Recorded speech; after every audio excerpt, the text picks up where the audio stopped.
Vendimi i darë për largimin e mësueses së klasës së dytë në shkollën nëntëvjeçare të Shëlqetit ka ngjallur reagimin e banorëve të zonës. Ata kanë detyruar gjatë kësaj të hënë fëmijët që të braktisin mësimin, si shej proteste për këtë largim pa drejtë sipas tyre të mësueses e cila prej 20 vitesh ushtron profesionin e saj, duke i dhënë dije brezave me radhë. Na kanë anku familja të Shëlqetit që bjen fëmijë në shkollë këtu, të hiqet Nineta Luvic Kaçi nga Shëlqeti, Marieta. Se në rast se kemi probleme tilla, ne do kemi pasoja tjera. Edhe na jena mlell të gjithë këtu që na nuk i çojmë fëmijën në shkollë derisa të kthehet ajo mësuese.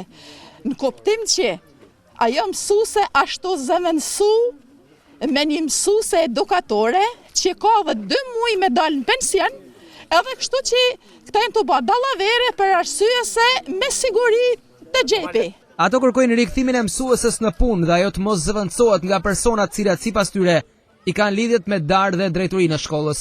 Shefi kush është? Shefi kadria, sidomos kadria, me gjithë drejtorin e shkollës tonin.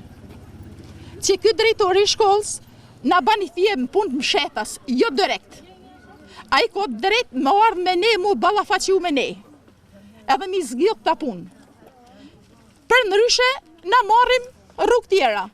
Ai nuk ka dhënë asnjë lloj përgjigjet, ne na mbledh këtu për na disa drejtet e nxënësve tonë që mësuesja jon ka 20 vjet që është mësuesja më rregull që është në shkollën tonë.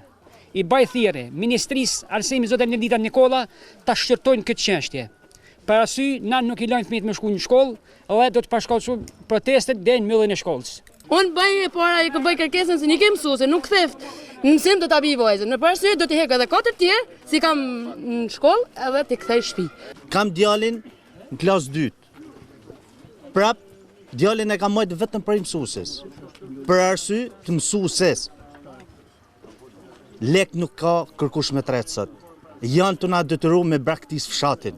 Drejtori i shkollës nëntëvjeçare në Shëlqet, i pyetur në lidhje me këtë rast të shprehur sa i thjesht ka zbatuar detyrën. Zbatohet me prekprimëri komplet urdhri edhe udhëzimet e ministrisë. Qoftë 363, qoftë udhëzimi 44 i Ministrisë së Arsimit. Komuniteti ban detyrën e vet, kërkon, unë si drejtor shkolle jam i detyruar për të zbatuar vetëm ligjet, rregullat, udhëzimet, vendimet e Ministrisë së Arsimit.